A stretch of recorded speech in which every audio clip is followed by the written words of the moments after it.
Hi viewers, welcome to our channel. ప్రస్తుతం మనతో పాటు ప్రముఖ పొలిటికల్ అనలిస్ట్ అంకమరావు గారు వారితో ఒకసారి మాట్లాడండి. సార్ నమస్కారం. సార్ విజయమ్మ గారు మొన్న మేమంతా సిద్ధం బస్సు యాత్ర స్టార్ట్ చేసినప్పుడు వైఎస్ఆర్ గారి వద్ద జగన్ గారిని కలవడం, అక్కడ ఆశీర్వదించడం ఇవన్నీ చూసాం. అప్పుడు చాలా మందిలో సందేహాలు వ్యక్తమయ్యాయి. ఏంటి కూతుర్ని పక్కన పెట్టి ఇప్పుడు అన్నకు సపోర్ట్ చేస్తుందా అని చెప్పేసి. మళ్ళీ మొన్న చూస్తే కాంగ్రెస్ పార్టీ అభ్యర్థులు లిస్ట్ అనౌన్స్ చేసేటప్పుడు షర్మిల గారికి సపోర్ట్ చేయడం, అక్కడ కూడా వచ్చి ఆమెను కూడా దీవించడం. అసలు విజయమ్మ గారు ఎవరి వైపు ఉన్నారు? కూతురు వైపా, కొడుకు వైపా? అసలు ఆమె దారెటు అని చెప్పేసి అయితే ప్రశ్నలు రైజ్ అవ్వడం చూస్తున్నాం. మీ ఒపీనియన్ ఏంటి సార్ దీనిపైన? రాజకీయవేత్తగా ఎదిగింది అనుకుంటున్నాను నేను. విజయమ్మ గారు పరిణితి చెందిన రాజకీయవేత్తగా ఆమె పనులు ఉన్నాయని చెప్పి అయితే నేను భావిస్తున్నాను. ఎందుకంటే ఇప్పుడు ఆయన చెప్పేవాడు కదా శాసనసభలో, జగన్మోహన్ రెడ్డి గారు ఒక కన్ను ఇంకో కన్ను పొడుచుకుంటుందా, ఒకళ్ళ బాబాయి ఒకళ్ళ తమ్ముడు, మాకు ఇట్లా జరిగిద్దా అని చెప్పాడు కదా. అట్లానే ఇప్పుడు ఆ విజయమ్మ గారు కొడుకా కూతురా ఎవరిని వదులుకోదని చెప్పని ఆయన చెబుతుంది. అంతే, తేడా ఏముంటుంది దాంట్లో? ఇప్పుడు షర్మిల గారు కాంగ్రెస్ పార్టీలో చేరారు, విజయమ్మ గారు చేరలేదు కదా. విజయమ్మ గారు చేరలేదు కదా. ఇప్పుడు ఆమె పార్టీ మనిషి కాదు కదా. అందుకని కొడుకు దగ్గరికి వెళ్తుంది, కూతురు దగ్గరికి వెళ్తుంది. ఏముంది దాంట్లో? పార్టీ చేరితే, కాంగ్రెస్ పార్టీలో చేరితే అప్పుడు జగన్మోహన్ రెడ్డి గారి దగ్గరికి వెళ్తే తప్పు పట్టాలా. కానీ ఇప్పుడు పార్టీలో కాంగ్రెస్ పార్టీలో చేరలేదు కదా. కొడుకు కాబట్టి కొడుకును ఆశీర్వదిస్తుంది, కూతురు కాబట్టి కూతురు ఆదేశిస్తుంది. ఎవరికి అధికారం వచ్చినా కూడా ఆమెకు వచ్చినట్టే కదా. కాబట్టి మంచి రాజకీయ నాయకురాలాగా ప్రవర్తిస్తుందని చెప్పి నేను అంటున్నాను. ఓకే. సో అంటే ఆమె మద్దతు ఇప్పుడు జగన్మోహన్ రెడ్డి గారికి హెల్ప్ అవుతుంది అంటే. మొన్నటి వరకు కూడా తల్లిని గెంటేశారు, చెల్లిని గెంటేశారు అని చెప్పేసి నెరేషన్స్ బయటకు రావడం చూసాం. ఇప్పుడు తల్లేమో మరి జగన్మోహన్ రెడ్డి గారి దగ్గర చేరింది కదా, మరి ఇప్పుడు అదేమన్నా హెల్ప్ అవుతుంది అంటారా? రేపు పొద్దున ఆమె జగన్మోహన్ రెడ్డి గారికి ఓట్లు వేయండి, నా మద్దతు జగన్మోహన్ రెడ్డి గారికి అని చెప్పింది అనుకోండి, సహజంగానే ప్రశ్నిస్తారు. అంటే వివేకానంద రెడ్డి గారిని చంపిన వాళ్ళకి మీరు మద్దతు తెలుపుతున్నారా, అంటే ఆయన చంపటం న్యాయమని మీరు భావిస్తున్నారా అని చెప్పని ప్రశ్నిస్తారు కదా రేపు. అలాగే మరి ఈ కూతురు షర్మిల గారు ఇలా అంటున్నారు, మరి వివేకానంద రెడ్డి గారి కుమార్తె ఈ విధంగా అంటున్నారు. దానికి మీ దగ్గర ఉన్న సమాధానం ఏంటి? మీరు నమ్ముతున్నారా లేదా? లేకపోతే అవినాష్ రెడ్డి నిర్దోషి అని మీరు మాట్లాడుతున్నారు. అప్పుడు ఆమె చెప్పేదాన్ని బట్టి అప్పుడు మాట్లాడాలా. ఆ రోజు మాట్లాడతారుగా, ఇదే షర్మిల గారు, ఇదే సునీతమ్మ గారు మాట్లాడేదాన్ని బట్టి ఆ రోజు మాట్లాడదాం దాని గురించి. ఓకే. అంటే ప్రజెంట్ ఆమె కొడుకు కానివ్వండి, కూతురు కానీ ఓట్లు వేయండి అని చెప్పేసి చెప్పడం లేదు, జస్ట్ మద్దతు అయితే, ఆశీర్వాదాలు అయితే ఇస్తుంది. అదే కదా నేను అందరి తల్లిగా ఆమె బాధ్యత అది. అవును, అదేమన్నా జగన్మోహన్ రెడ్డి ప్లస్ అవుతుందా? జగన్మోహన్ రెడ్డి గారికి ఈరోజు ఎవరు వచ్చి ఏం మాట్లాడినా కూడా లాభం చేకూర్చే అంశాలు అయితే ఏమీ లేవు. ఎందుకంటే ఆయనే చెప్పాడు కదా, దేవుడికి తెలుసు, ఇక్కడ ప్రజలందరికీ తెలుసు అని చెప్పని. ప్రజలందరికీ తెలిసినప్పుడు తెలిసినట్టుగానే ఉంటారు కదా. తప్పు జరిగిందని చెప్పి తెలిసిన తర్వాత తప్పును సమర్థించరు కదా. కాబట్టి ఇప్పుడు విజయమ్మ గారు వచ్చి చెబితే అది వాళ్ళేం మారరు కదా. విజయమ్మ గారు అలా మారేటట్టయితే ఆమెను అక్కడే అట్టు పెట్టుకునేవాళ్ళుగా, ఆమెను ఎందుకు చెల్లెల దగ్గర పంపించేవాళ్ళు. కాబట్టి విజయమ్మ గారి వల్ల జగన్మోహన్ రెడ్డి గారికి వ్యతిరేకంగా మాట్లాడితే నష్టం వచ్చింది తప్ప, విజయమ్మ గారు వచ్చి జగన్మోహన్ రెడ్డి గారితో కలిసి వెళ్తే ఆయనకు వనగూడే లాభం అయితే ఏమి లేదు. ఆమె వల్ల పెరిగే ఓట్లంటూ ఏమి ఉండవు. ఇంకా ఆమెనే ఇబ్బందిగా మాట్లాడతారు. ఏమమ్మా ఇంత జరిగిన తర్వాత కూడా జగన్మోహన్ రెడ్డి గారికి మీరు మద్దతు తెలుపుతున్నారా, ఏమి న్యాయం ఇది అని చెప్పని రేపు ఆమెనే అడుగుతారు. కాబట్టి దీనివల్ల జగన్మోహన్ రెడ్డి గారికి వనగూరే ప్రయోజనం అంటూ ఏదైనా ఉంటుందని అయితే నేనైతే భావించట్లేదు.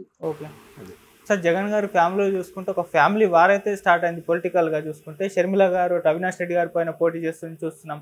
సునీత గారు కూడా జగన్ గారి పైన పోటీ చేస్తారన్న వార్తలు అయితే వస్తున్నాయి. మరి ఎలా ఉంటుంది సార్ ఇది? అంటే వాళ్ళు ఏమనుకుంటున్నారంటే ఎవరైనా కుటుంబ సభ్యులే ఉండాలా, ఒకవేళ మనం పోటీ చేయకపోతే తెలుగుదేశం పార్టీ గెలిచిద్దేమో, మన ఇద్దరిలో ఎవరు గెలిచినా పర్లేదు, మన కుటుంబం మధ్య ఉంటుందని భావిస్తున్నారేమో.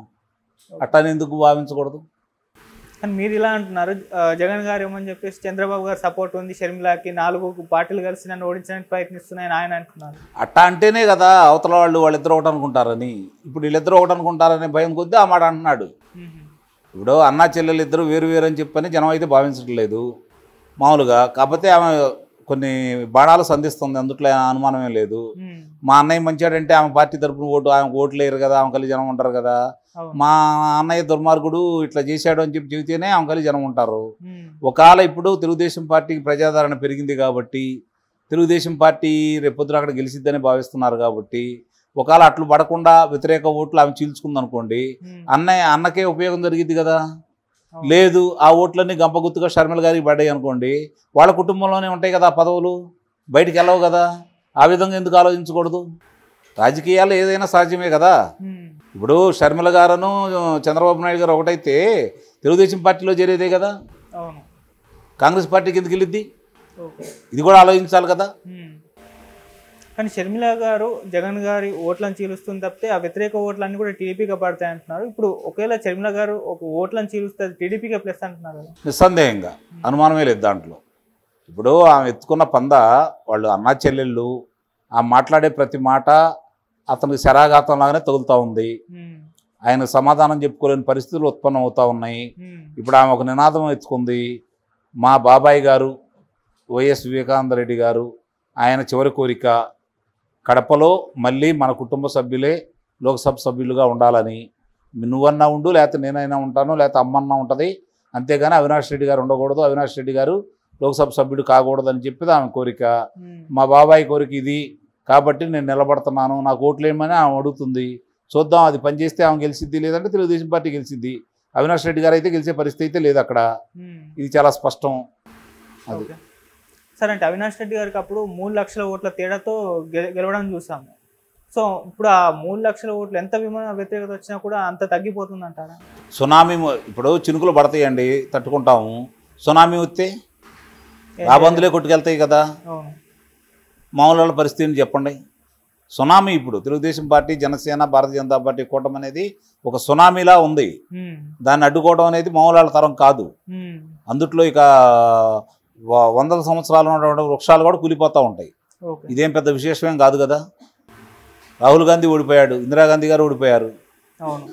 అవినాష్ రెడ్డి గారు ఓడిపోవడానికి ఆయన ఉన్న రామారావు గారి కంటే గొప్పవాడా? రామారావు గారు కూడా ఓడిపోయారు కదా. అవును. కాబట్టి ఇవన్నీ 3,30,00,000 అనేది ఉమ్, ప్రజల ముందు అవన్నీ లెక్కలోకి రావు. ఓకే. ఇప్పుడే జరిగేదే లెక్క. ఉమ్, ఆ లెక్కను చూసుకుంటా ఉంటే గతంలో ఆధిక్యత వచ్చిన వాళ్ళందరూ వాళ్లే గెలవాలి కదా. అవును. బెల్లబీటుగా ఎందుకు ఓడిపోతున్నారు? కాబట్టి ప్రజలు ఏది నిర్ణయిస్తే అంతిమంగా రాజులు ఎవరంటే ప్రజలు. ఉమ్, వాళ్ళు నిర్ణయిస్తారు ఎవరు అధికారంలో ఉండాలని చెప్పని. ఓకే. చంద్రబాబు నాయుడు గారు, జగన్మోహన్ రెడ్డి గారు, పవన్ కళ్యాణ్ గారు కాదు. ఉమ్, కాబట్టి ప్రజా తీర్పు ఈరోజు తెలుగుదేశం పార్టీకి, చంద్రబాబు నాయుడు గారికి, ఆ కూటమికి అనుకూలంగా ఉంది. ఇది వాస్తవం, ఎవరన్నా కాదన్నా. ఉమ్, కాబట్టి వాళ్ళే గెలిపించుకుంటారు. ఓకే.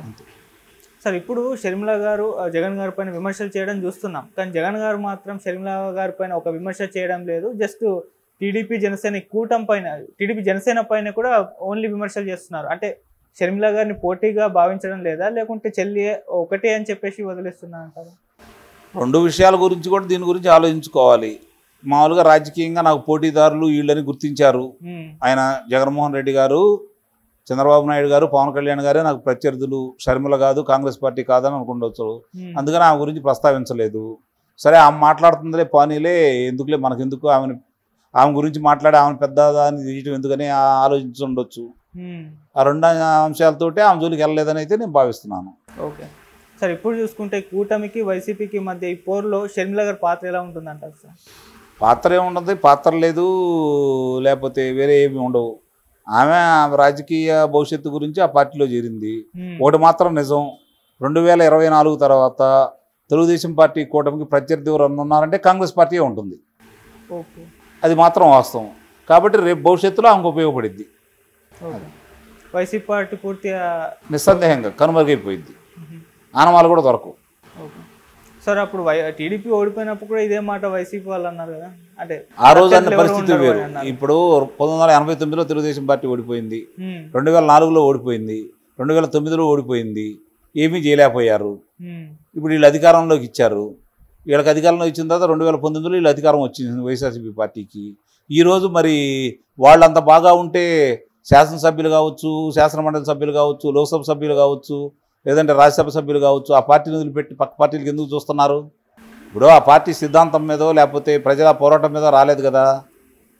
అబద్ధాల మీద వచ్చింది, ప్రజల సానుభూతి మీద వచ్చింది. ఉమ్, ఏదో చేస్తాడనే అబద్ధాలను నమ్మి అవకాశం ఇచ్చారు. ఆయన ఏ విధమైన పనిమంతుడో అర్థమైపోయింది. అర్థమైపోయిన తర్వాత ఇంకెందుకు దాని గురించి ఆలోచిస్తారు? Okay sir, thank you so much sir. Thank you.